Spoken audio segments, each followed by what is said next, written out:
Vor dem Servicebeginn sollte alles ready sein. Jedoch wie wichtig sind diese Vorbereitungen? Das schauen wir uns heute genauer an.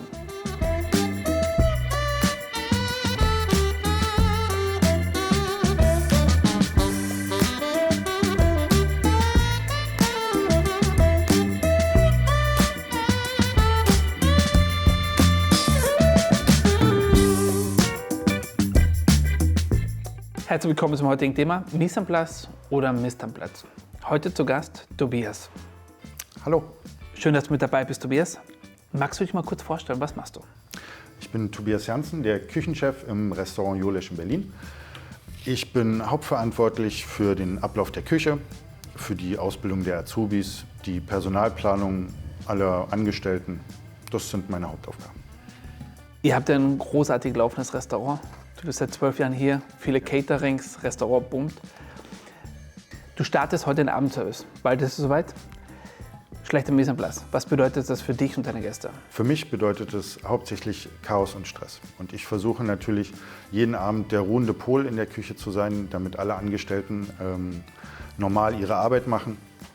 Und ein fehlendes Mise en place ist einfach in den meisten Fällen tödlich. Es passieren Fehler, weil man Stress hat, weil man zu viel zu tun hat, weil Sachen nicht da sind, weil Sachen nicht bestellt wurden. Es macht einfach keinen Spaß.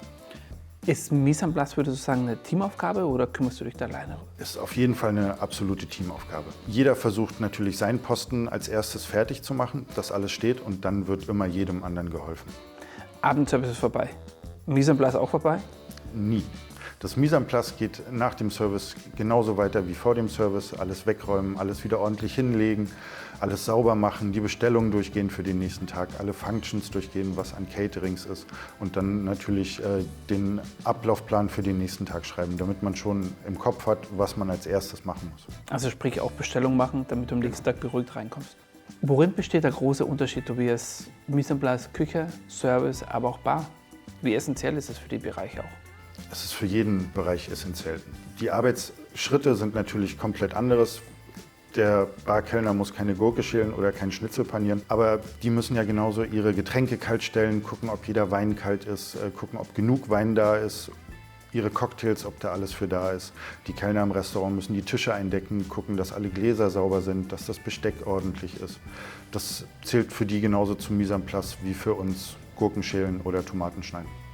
Beeinflusst eine Umbestellung von einem Gast oder eine Falschbuchung von einem Kellner deine Mise en place, deine Vorbereitung? Überhaupt nicht. Also sollte es nicht. Es kann in Extremfällen natürlich dazu kommen. Aber wir versuchen uns immer so darauf vorzubereiten, dass wir auch menschliche Fehler ausbügeln können. Nutzt ihr auch digitale Tools bei der Unterstützung für eure Vorbereitung für den Arbeitsservice, für die Mise en place? Wir sind gerade dabei, umzustellen auf digitale Bestellungen mit unseren Lieferanten. Und ansonsten haben wir natürlich vorgefertigte Listen für unsere Bestellungen und alles andere. Also sprich, ich kann mir so vorstellen, morgen ist ein Catering für 200 Leute, Restaurant, dann habt ihr noch die Weinhandlung voll, da hast du überall. Genau. Okay, sehr schön. Erleichtert dir auch viel die Arbeit wahrscheinlich, ja? Natürlich. Erleichtert sehr die Arbeit, und die Arbeit erleichtert vor allem, wenn man weiß, was man bestellen muss, und natürlich auch jeder weiß, wo es steht oder wo es nicht steht. Hast du ein Erfolgserlebnis, wo du sagen wirst, ohne der Mise en place hätten wir heute das Catering, das Abendservice nicht geschafft? Eigentlich ist jeder Tag so, dass er ohne Mise en place in die Hose gehen wird. Und es sind jeden Tag kleine Erfolgserlebnisse. Kein riesiges, überschwängliches Glück, dass der Tag heute vorbei ist, sondern jeden Tag, die Gäste sind zufrieden, alle satt und glücklich nach Hause gegangen und kommen auch gerne wieder. Das sind unsere Erfolgserlebnisse. Sehr schön. Abschlussfrage, Tobias. Was bedeutet es für dich persönlich, das Thema Mise en place? Wie wichtig ist es dir? Mir ist es auf Arbeit sehr wichtig. Wir versuchen uns jeden Tag unsere Automatismen aufzubauen, dass jeder weiß, wo was steht. Schublade auf, Eingriff, Schnittlauch in der Hand, Schublade zu. Und im normalen Leben kann man das natürlich genauso anwenden. Also nicht diese Automatismen, aber auch dieses Mise en place. Ob man zu Hause vergisst, Milch zu kaufen, oder ob man zu Hause den Dosenöffner sucht und man legt den immer woanders hin. Das gehört genauso dazu, finde ich. Halbe Miete, oder? Sagt man manchmal. Genau, die halbe Miete. Perfekt. Vielen Dank für deine Zeit. Schön, dass du dabei warst, Tobias. Gerne. Schön, dass ihr auch mit dabei wart. Bleibt dran, abonniert unseren Kanal und bis bald. Bis bald im Restaurant.